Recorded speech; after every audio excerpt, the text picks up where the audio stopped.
just look at the way the cars are lined up here in the holding area.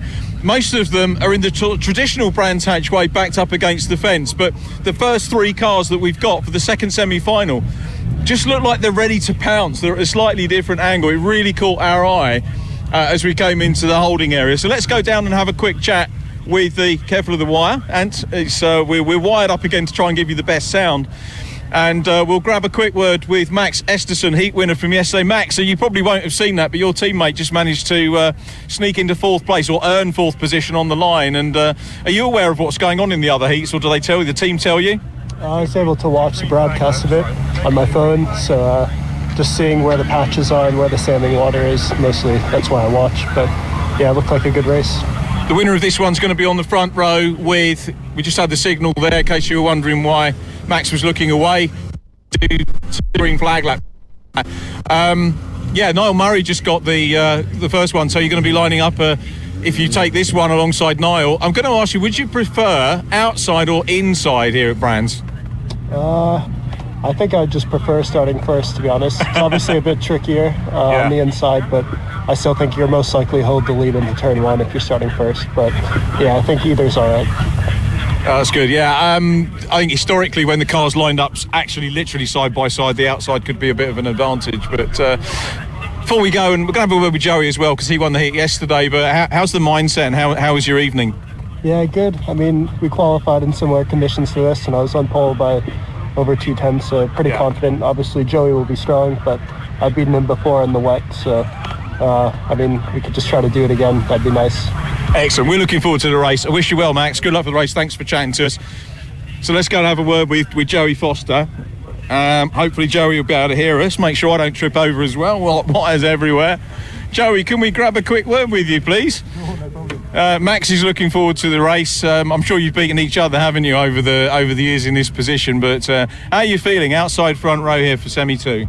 Yeah, I'm glad to be here up front. I think the spray's going to be quite bad further back. So, yeah, all we've got to do is just try and get a good start. I'd love to be able to get ahead of Max at the start. But who knows? I'm sure he's thinking, you know, he wants to keep everyone behind. So, yeah, we'll just get our head down. Hopefully we've got a good wet setup and, yeah, we can fight. Wanted to ask you, as a driver that's done plenty of Formula Ford racing, the legend is that you can get a good start from the outside here at Brands, and I know it's a staggered grid, so you've got a little bit more work to do, but is that the case? Yeah, I think I've started second a few times, but I don't recall ever taking the lead off the start, so I'm going to say there's no advantage, but I hope there is this time.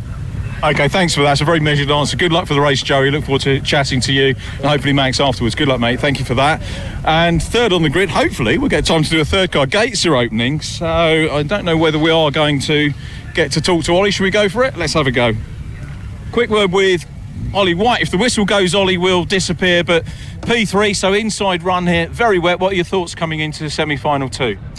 Really just try and get a good start and then really go from there. I mean, it'd be tricky for all of us. Just we obviously had a lot of rain this morning, so it's finding a way around and making sure we keep it on the black stuff and not make any silly mistakes. Does the wait for that we've had a very long wait, does that make you more nervous, or you just take it all in your stride? No difference. No. Okay, well, Ollie, good luck for the race and possible podium man there. Let's have a quick word with Matt Cowley in the Team Dolan Trigger car. P4 on the grid. So Matt, we kind of, you had a good result in the heats, running well, but there's obviously still some work to do. Yeah, definitely. It was a shame not to win the heat yesterday. Small mistake by me, let Joey past. But that's what you get for not being in the car all year. So looking forward to this morning. We've got good pace in the car, so hopefully get a few places and try and win the semi-final. Okay, so you say mistake, be a bit more specific for the viewers. What was it you actually did? I just locked up going into turn 1 and ran wide and had to take a really wide line, which let Joey and Tom Mills back past. So I managed to get back past Tom, but couldn't catch Joey in the end because of the red flag towards the end of the race. It's something that can happen to any driver, isn't it, in any race? Yeah, exactly, and it's just, I've not been in the car since last year, so it's one of those things I'm not quite up to 100% getting used back to the car like everyone else that's done the national championship and stuff has, so they're going to happen. I've just got to try and work on that and minimise them for this race. We just seen Niall take the first one. I'm sure you'd like to be on the front row with him in the grand final of this. I think Niall did a bit more prep on his comeback, didn't he? So is that something maybe you do next year? Yeah, unfortunately I couldn't this year because the rounds clashed with my other racing, so hopefully next year they don't and I can do that. But yeah, it'd be great to have a Team Dolan front lockout for the final. For background, what's your other racing? British GT and a GT4 Mustang. Completely different. I bet you're enjoying that. Yeah, it was good fun. We finished P2 in the championship. Multimatic Motorsports have done a great job with the car, and Academy Motorsports done a great job running it all season, so managed to finish P2, so it's a good result in the end. Nice to have a choice of racing that you can do as well, isn't it? Yeah, exactly. I always love coming back doing this. It's great fun. It's always competitive. As I said, there's loads of people here that can win it this weekend, so yeah, it's good fun to come back and have a good laugh. GT again next year? Looking for sponsorship to do it, and hopefully that's the plan, yeah. Well, there's no better advert than being up at the sharp end in the Formula Ford Festival for sure, and on your results this year, so I hope that you can achieve that. Yeah, hopefully. It'd just be nice to get a win this weekend and really boost that up, so it's tough competition, as I said. Hopefully we can get a win here and then start at the front with Niall, and then me and Niall can battle it out in the final. Okay, well, good luck for the semi. The engines are starting to rev up, so we'll let you concentrate on the final prep. Thank you, Matt Cowley. Cheers, mate. So Matt Cowley there. Are we going to have time? It looks like we might be able to go a little bit further down, so let's go round. Are we going to go round the back or round the outside? Let's go round the outside. Malcolm McLaren Buffalo Girls, round the outside, round the outside. Michael Moyers, we spoke to Michael yesterday on the podium and beforehand. Michael, how are you feeling going out? Loads of work to do, 4 cars in front of you. This has got to be quick. I'm going to do my best to move forward as quickly as possible. Good luck, mate. Good luck for the race. Thank you for that very brief word. We're going to move back. So the whistle's gone. We're all ready for semi-final 2. We'll catch up with them on the podium. And you guys on the live stream can catch up with Andy McEwen and Scott Woodward up in the commentary box. Yeah, thanks, Richard. They're very eager to get them out on track. There's still quite a bit of recovery work going on with Rory Smith and Andrew Blair's cars at Paddock Hill Bend. But I think the BRSCC, there you can see the recovery work, actually. I think they've got the cars out of the gravel. They've rebuilt the barrier. They're just sweeping up the last of the gravel and obviously getting the cars themselves out of the way. But they're going to grid the cars up now so that we can just get straight on with this, because we've got a lot to get through and we are running just a tad behind time. This race was supposed to start 45 minutes ago, so and there was no lunch break scheduled for today, so we can't even get rid of that. It is going to be pretty rapid fire, I think, as the rest of the day goes on. So semi-final 1 in the books then, and it goes the way of Niall Murray. Now semi-final 2, we obviously have the other 2 heat winners now on this grid. So Max Esterson, who won heat 3, starts on pole, with Joey Foster, who was the heat 2 winner, starting second on the grid. So that is an interesting front row in and of itself. Then you've got Ollie White and Matt Cowley, row 2. A lot of quick drivers behind them though. Michael Moyers was on the podium yesterday. Jack Wolfenden was also on the podium in his heat. Jordan Dempsey has always been quick here at the festival. Thomas Mills, who was a front runner in the National Championship this year, he's on this grid too. Morgan Quinn goes well here. The list goes on and on, really. Dennis Lind is a driver that many of you will be interested to see in this race. Dennis Lind is the current GT3 British GT champion, so he's been racing with Matt Cowley, albeit in a different class, for the last season or so, and he and Barbell Motorsport wrapped up the title at Donington Park a few weeks ago. He starts 16th on the grid here, though, because Dennis, who was the 2010 festival winner, he was running pretty well, actually, in the early stages of yesterday's heat. He was out in the second heat. He was inside the top 4 or 5, made a mistake at Graham Hill Bend, though, went off the road, dropped down to the back of the top 10, recovered to 8th, but Dennis won't have been particularly pleased with that, so the number 30 car, which will be starting from 16th on the grid in this one, a 2009 Ray that he is at the wheel of.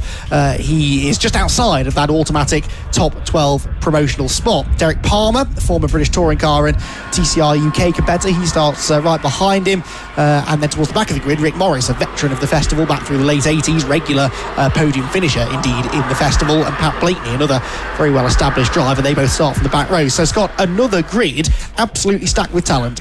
Yeah, just saw on camera there. I hope it's not, but is that the last shot we're going to see of Rory Smith's car? I hope it's not, but yeah, is that the end of his festival? But we'll come to that when we get towards the point where we get to the last chance race and figure out who is where. As they head off onto the formation, that with Max Esterson on pole position.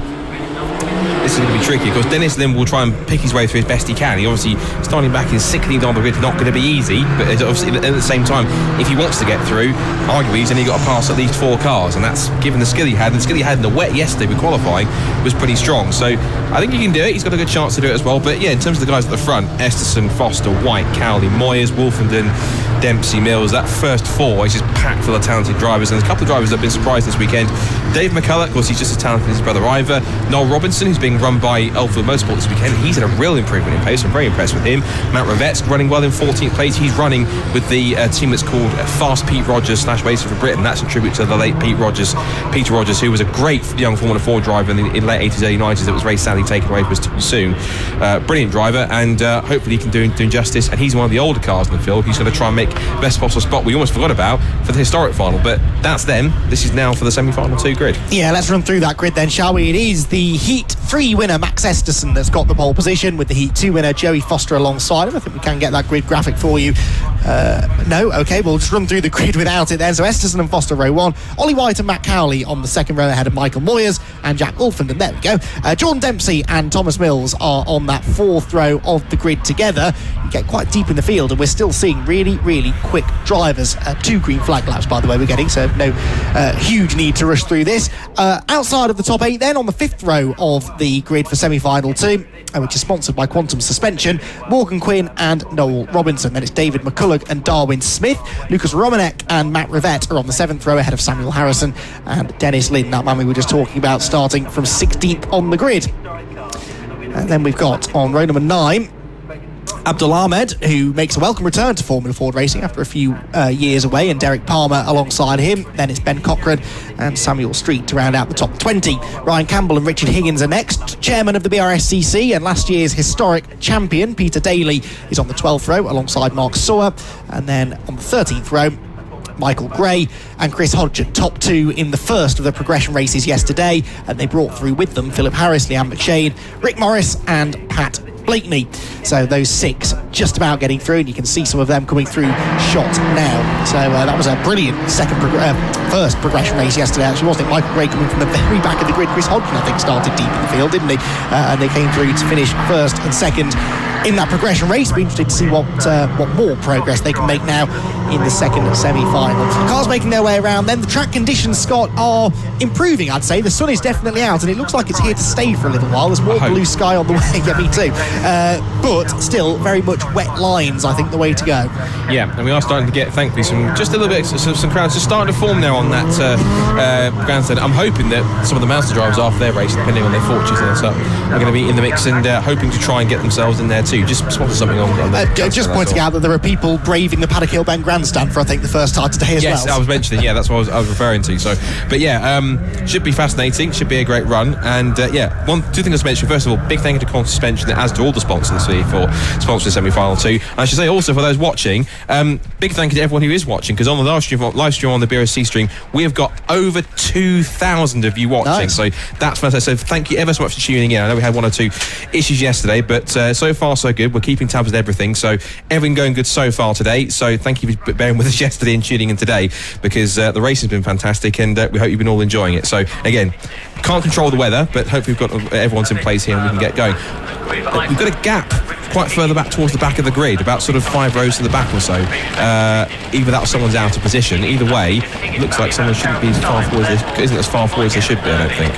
Right, okay, that doesn't affect the front runners though. Max Esterson and Joey Foster on that front row. The lights are out, we're away in racing in semi-final 2, sponsored by Quantum Suspension, and Matt Cowley doesn't go. Matt Cowley with a really slow start. The black and yellow car well outside the top 12 already, and he immediately is going to be on a fight-back drive to get into those progression spots. What a shame that is. It's Foster that grabs the lead from Esterson as well, so Joey Foster out in front, Esterson there in second, the spin, and that's Cowley spinning in the background. They've got one of the Oldfield cars off with them as well.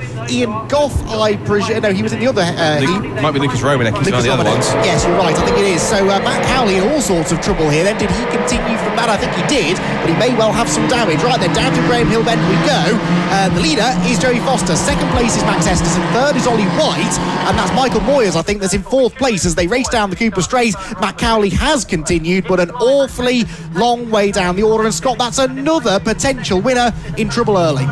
Yeah, that's tricky for that Matt Cowley, of course, and he's going to try and focus his way through if he can. If not, he's another one that will probably have to rely if he can't get to the top 12 on that last chance spot. But already a great battle that's forming here now for what looks to be for second place with Esterson now with Thomas Mills and Oliver White all over him. He's come down the pit straight to end the first lap of racing. So Foster's away and gone in the lead then, but it's second, third and fourth as here comes Mills round the outside, taking that high, wide and handsome line to Paddock Hill Bend. Through he goes and he's up into second place. He was one of my dark horses this weekend because he was so quick towards the end of the season. He won his first National Formula Ford race, and in a Champion Brands race against Niall Murray in the dry, he out-qualified him and was second in both races. So Thomas Mills, who is the son of Kevin Mills, he's only 16 years old, and I think if my calculations are correct, he might well be, if he does win the festival, he could be aligned possibly be the youngest ever winner of the festival if he makes it. He's got to go and try and catch Foster first and then get to the final, but he's looking really good in second place.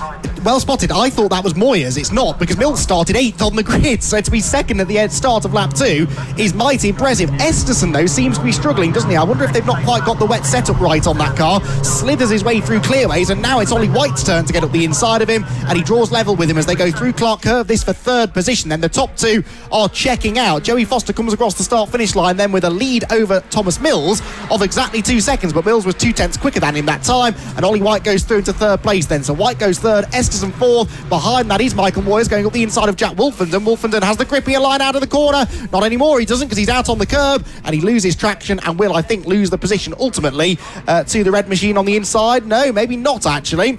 So he just about manages to slot back in front. Now, Matt Cowley is in 14th place. The next man he's got to overtake is Dennis Lind. No pressure there. And then he's got to get himself ahead of Matt Rivette to get back into the top 12. So Cowley's car appears to be okay, Scott, but he and Lind both just on the outside of that top 12. Yeah, and that's the crucial point, of course. That's the real pressure point and the way we get so much tension there, because, of course, it's getting so tricky where you've got to try and battle for positions, and then it is the difference between, of course, actually making the final automatically and having to start towards the front of a last chance race and put even more pressure and anxiety on yourself. So it's very, very tricky to try and make that happen, but this is looking pretty tricky indeed towards the front. And as well, Foster tries to pull away, Mills is doing his best to try and get in the mix as well. He's absolutely in the mix too. I have to say, Michael Moyes, for his first time in the festival, he's really impressing. He's been at Brands Hatch before, but taking exactly the same line that Thomas Mills took, just puts a wheel twice onto the green AstroTurf on the extra line, puts 2 wheels across onto that and just about holds on. But yeah, Thomas Mills having a fantastic job. He's also just set the fastest lap of the race.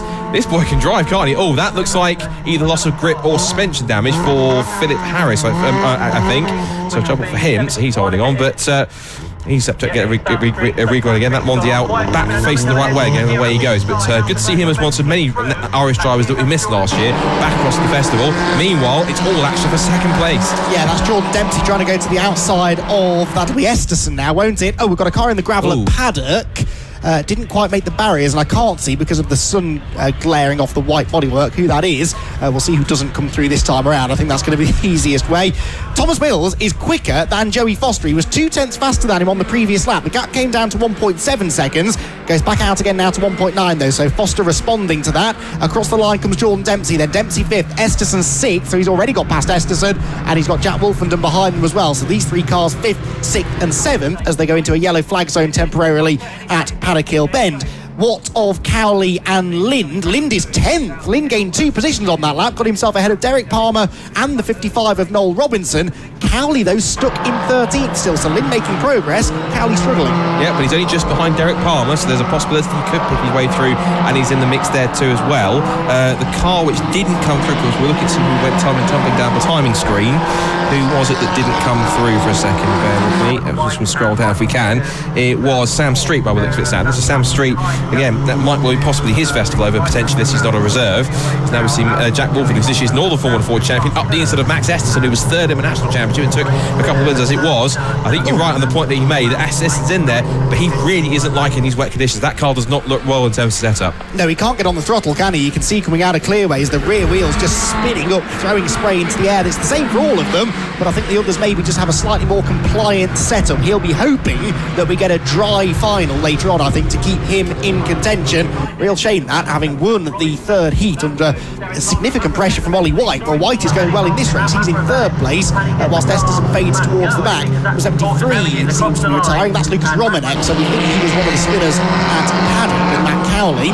The irony for Cowley is, of course, if he hadn't had such a bad start, he never would have been involved in that contact with Lucas Romanek, which did sort of create a bit of a snowball effect. He is, though, into the top 12. Picked up 2 positions that time.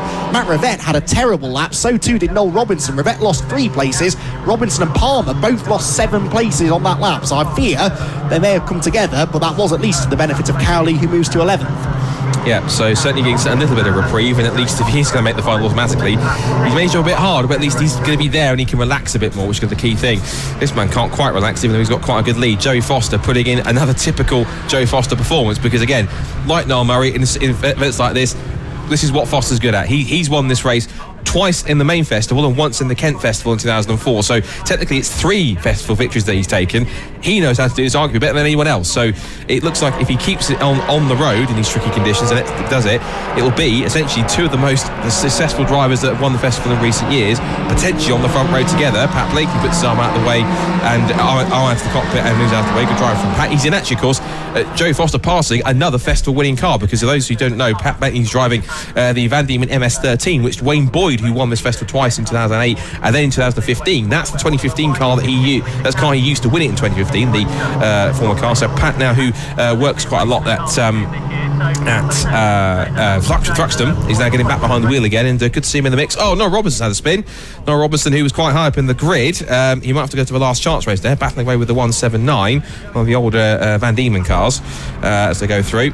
But as they come towards the just past into the second half of this race, Foster still in control, Mills in second place and White in third, but it's battle further backwards involving Esterson, McCulloch and Quinn, just not really favouring Esterson, who again is getting caught up in traffic and just not having the greatest of times in the semi-final. Ollie White is quite comfortably the fastest man on the track, half a second quicker than the leader, only half a second now behind Thomas Mills for second place. It's all important for grid positions, of course, for the final later on. It looks like this will be the faster of the 2 semi-finals, so second place in this race would be third on the grid for the final a little bit later on this afternoon. Down through Graham Hill Bend, though, comes the number 22. This is Max Esterson, who's now got David McCulloch, 128, and Morgan Quinn all over him. He's in danger of dropping out of the top 10 at this rate because Dennis Lind is closing in. Matt Cowley is back down to 13th place because he was overtaken on that lap by Samuel Harrison and by number 33 Ben Cochran. Now I looked out of the window halfway around that lap and he was right behind Dennis Lind, so I wonder if he went for a move at Clearways that didn't work. Whatever it was, Cowley now has it all to do again to get back into the top 12. It's not making it, not voluntarily, he's making it easy for himself, is he? But he's certainly trying his hardest to try and get himself in the mix and get himself back into a spot where he doesn't have to try and race his way back through again. You spotted something out of the window, Andy. What progress? Well, he was just overtaking somebody, so he came across the line 13th. He's back into 12th. There's no damage on the car that I can see, so if it was contact, it was minor. Not sure what happened to him. So heading towards the closing stages now, coming up towards lap 10. Foster still leads and he's been extending that lead the last couple of laps. He puts a personal best in. The top 4 are all lapping in the 1 minute ones, but it is clearly Joey Foster 1.3 as there goes White up the inside of Mills, who he's caught Thomas Mills. Mills takes that better line round the outside and White thought, okay, I'll stop behind you and try and get the toe here. But of course, in these slightly damp conditions, the slipstream is kind of negated a little bit somewhat because there is a bit of added to the turbulence is some of the water that gets thrown up from the rear tyres. So that's a key thing to watch out for. But Ollie White, he's one of those drivers who has come off the road. It's Rick Morris. I think that's Rick Morris off the road. So the one of the longest standing drivers of so many festivals, Rick Morris, sadly off into the gravel trap at Paddock Hill Bend. That's the Royale. Hopefully he's okay, but unfortunately Rick Morris possibly, again, we most likely might see him in the historic final, but as for Rick's main festival, it looks like, I'm afraid, that's another one done for the year. Well, we'll see him in the historic final, provided they can get the car fixed. You can see he's gone into the barriers there with the front left corner, so that's going to be new suspension required, and not a huge amount of time really to get that car sorted. The historic final due to start at 1:05, so he was only ever going to have about an hour to prepare the car after the semi-final before the historic final later on in the day. As we see on the screen the second place scrap, I can tell you that further back the Esterson McCulloch Quinn battle is heading towards Clearways, and they're all side by side with each other, so I think we'll see some changes further down the order. 10 laps completed by the race leader, then Joey Foster enjoys a 3.1 second lead over Thomas Mills in second place. I've done that twice this weekend. And Ollie White in third. Moyers fourth. Dempsey fifth. Wolfenden sixth. Now, who is seventh? It's still Esterson in seventh position. But have we had some changing behind? Yes, because Dennis Lind in the red number 30 machine has got his way all the way up into 8th place. He passed Morgan Quinn and David McCulloch on that lap. Lind is flying. The reason why they call him Dennis the Menace, because effectively he does like to cause trouble wherever he goes in terms of other drivers, in terms of just flying past them when they've got no chance. So great job from Dennis, and again proving that he can still cut it in a Formula 4. He's still pretty good, and that he's a British GT champion for a reason. So great stuff from Dennis. Good to see him back with a single seater again, and hopefully it might not be the last time for a while that we see him. Hopefully he might want to come back and give it a shot a few more times in years to come. So we'll have to wait and see. A little bit further back, that is 1-2. That's David McCulloch, I think, that's having a scrap with Samuel Harrison in one of his newer cars. Matt Cowley is the last person on the bubble in 12th, so he's still going to battle with in 13th place Benjamin Cochran, and then he's here ahead of Darwin Smith. That's Thomas Smith. So at the moment Cowley's there, but again we used the phrase quite a lot this weekend, literally by the skin of his teeth in 12th. Yes, he is though 2.5 seconds ahead of Cochrane, so he should be okay if he stays on the road, but he's been struggling with that in this race. Right, Lind on Esterson. Now Esterson defending this 7th place into Paddock Bend.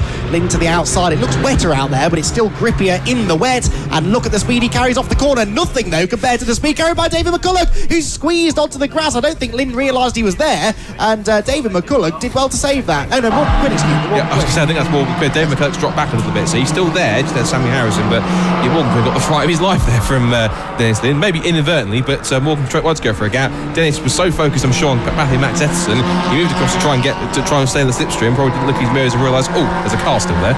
Yes, that was not the place that you want to be banging wheels, and they very nearly did then. Definitely looks like Lind is faster than Esterson here. Is he going to try and throw it up the inside at Clearways? No, he's sensible. He takes the wider line. Even on what is perceived to be the grippier side of the road, he still had armfuls of understeer there as he tried to turn into that final corner. Penultimate lap, though, begins, and we do have Thomas Mills still ahead of Ollie White here for second position. White, he's been following around, less than half a second between them for some time, hasn't he? But just can't break through the defences. Yeah, Thomas actually, to give you an example how good he is defensively, back up here at Brands Hatch for the national rounds, in the last race of the weekend, Alex Walker went on to win that race, but he was helped by Thomas Mills. He quite frankly put on, there's another way to describe it, the defensive drive of his short career, because he held off Tris Middlehurst and everyone else behind, and again put the car in all the right places at all the right times. And whilst Walker drove off to take another victory to maintain his championship lead at the time, Thomas simply just held everyone up again, but wasn't weaving, wasn't sort of intentionally braking at points he should have done. He just drove the car straight down the middle of the road, right where he needed to be, and put the car in all the difficult places for Chris Miller to try and get past. And so he's really good at holding position and frustrating drivers behind him without compromising or doing anything that might raise the eye of the clerk of the course. So it's a brilliant drive from Thomas, and actually if he keeps on going, think about it, of course, he's 16 years old. He's potentially now going to be on the possibly the second row of the grid, not the third row of the grid for the final. That's if Ollie White gets past or not on this last lap. Yeah, well, Ollie was alongside through paddock, but was on the outside line, got onto that curb, lost a bit of speed as a result. There is traffic ahead. I don't think these two are quite going to catch it, though. The leader, Joey Foster's getting delayed, but he can afford to just back off a little bit now on this final half a lap. Not a luxury enjoyed by Thomas Mills, though, because he's got Oliver White all over him as they head towards Surtees for the final time. There is Joey Foster, though, diving up the inside once more of a back marker, the last car that he'll have to overtake in this race then, as he comes out of Clearways through Clark Curve. And Joey Foster, a bit like we saw from Niall Murray earlier on, is going to do the double. A heat win yesterday, and semi-final number 2 will go the way of Formula Ford veteran Joey Foster. The second semi-final then won by Joey. Who comes home second is Oliver White. Oliver White got it on the last corner. Oliver White ahead of Thomas Mills, and that puts him one row further up the grid for the final later on. That could be really, really important. Michael Moyers is 4th, Jordan Dempsey comes home 5th, then it's Jack Wolfenden in 6th, and then this Esterson, Lind, Quinn trio. They're going to finish in that order, I think, aren't they? Esterson comes home 7th, then Lind, then Quinn, then David McCulloch, then it should be Harrison. No, it's Cowley, I think. Cowley ahead of Harrison, so he gets 11th. He was already safe in a transfer spot, but gets himself one row further up the grid. the trouble is that's 21st on the grid for the final. It's not really where you want to be starting, but if it's wet, if we get red flags and the safety cars, you never know, he could move his way through. You've got to be in it to win it, as they say, and he is in the final, along with the number 217 of Samuel Harrison, who he overtook on the last lap. And just to be clear, the winning time was 14 minutes there, that's 3 minutes quicker, which essentially means Joey Foster, that's your provisional pole man for the final, right there on screen, Joey Foster. And what it also does now, it has the tasty prospect, given their form, Foster versus Murray on the front row of the grid. If that wasn't a front row for the 50th Formula 4 Festival final to get appetite wet, I don't know what would be, but that's going to be pretty mega. So excellent stuff in the second semi-final. There's a couple more Formula 4 races to go till we get to the final, but it's shaping up to hopefully a cracking front row of what could be a mega final race of the weekend. So the scene is partially set, at least, for our grand final later on. Niall Murray will be on the front row, but it will be Joey Foster on pole position for the final as he wins the second semi-final. He looks very happy with that as he gets out of the car, and once he's taken his helmet off, he'll be able to have a chat with Richard John Neal.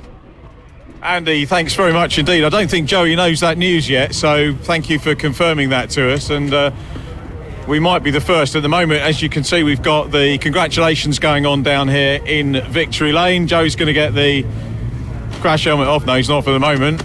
Some more congratulations, which is good to see.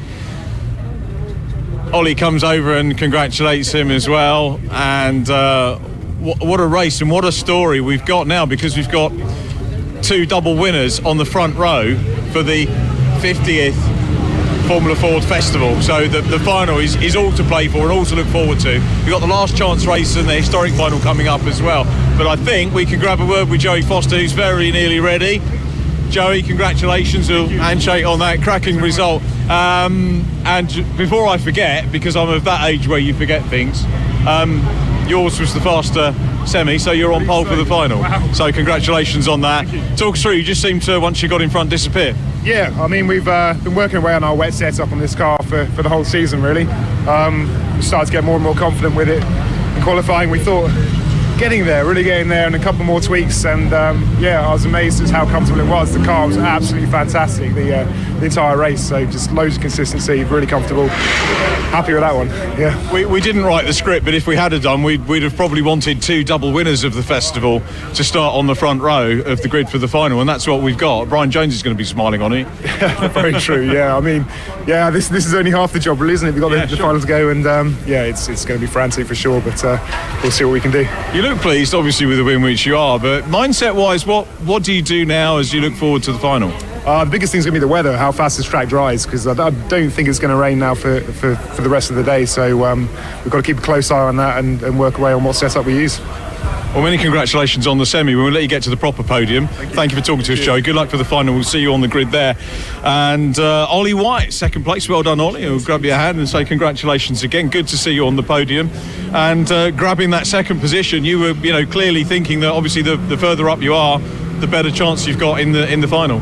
Yeah, that's right. I mean, I was catching Tom throughout the race, and unfortunately on the first lap, I just got boxed in behind Max, and I didn't really have anywhere to go, and so I dropped back a bit. But I just stayed calm and managed to get Tom on the last corner, which is nice. I think track position's very important here. Yeah, for sure. So the front two rows, I'm happy with that. Yeah, I was going to say, it's you're certainly still very much in the mix. That's right, yeah, and the weather's going to change again for this afternoon, so I think it's still all up in the air. And you got fastest lap in that one too, so well done on that. Yeah, that's nice, thanks. Cheers. Ollie, well done, congratulations on second. Can we grab Tom as well? Sorry, Tom, I'm looking in totally the wrong place. Tom Mills is coming over. I know we've got Mazdas on the grid, but Tom, great to meet you. Congratulations on winning the Rookie Championship in the Nationals as well this year. First chance we've had to talk to you this weekend. And a great drive from the fourth row of the grid. We were looking at the lap charts and go, where's Tom come from? So well done. Tell us about your race, if you would. Yeah, the race was really tough. The track's ever changing as always around here, so I was on the grippier side of the grid, which I was happy about, but starting 8th, going to turn 1, the spray was so bad. I just tried to pick a line and just stick to it, and everyone was chopping and changing, so I thought if I stick to the outside of turn 1, I'd be able to get a good run up to Druids, and I managed to, and I just got into second, and just didn't quite have enough to hold Ollie behind. Like, his experience showed, up at Clearways, I didn't know which way to defend or whether to defend. So at least I know in those conditions again what I should have probably done. But I'm really happy. 8th to 3rd. That puts me in the mix now for the final. Very definitely. Anthony, who's helping me out on the camera today, is my camera. He's doing all the work, incidentally, ladies and gents. He said to me, you know, it's a youngster like yourself, he's only going to get quicker as well. You had the fastest lap in the earlier stages of the race. Ollie pipped you for it and the place at the end, but it was a cracking race. The other thing I've got to say is a friend of mine, Steve Roberts, who races Janetta Knows Your Dad, he pinged me on Insta this morning and said Tom Mills is going to win. What do you say to that? Thank you, I hope so. Yeah, Steve was great. He drove for my dad quite a lot of years ago, so I've had loads of support from so many people. I just can't thank everyone, for whether it's sponsors or just friends of my dad and everyone. So yeah, just thanks to everyone for the support, and I'll keep trying my best. Tom, we'll let you get away to the podium. Great to meet you. Well done on 3rd place, and he's right in the mix for the festival final. We've been talking about the front row, but it's so much more than that. We've got drivers still coming through from the last chance race, and anybody, row 4 up onto the podium. It's a longer race in the final, and isn't it great to see youngsters still using Formula Ford 1600 as a stepping stone into other things in motor racing? Absolutely fantastic. I'll make no apology for saying it again. It's the magic of the festival for me, and I hope that you're picking up on that at home.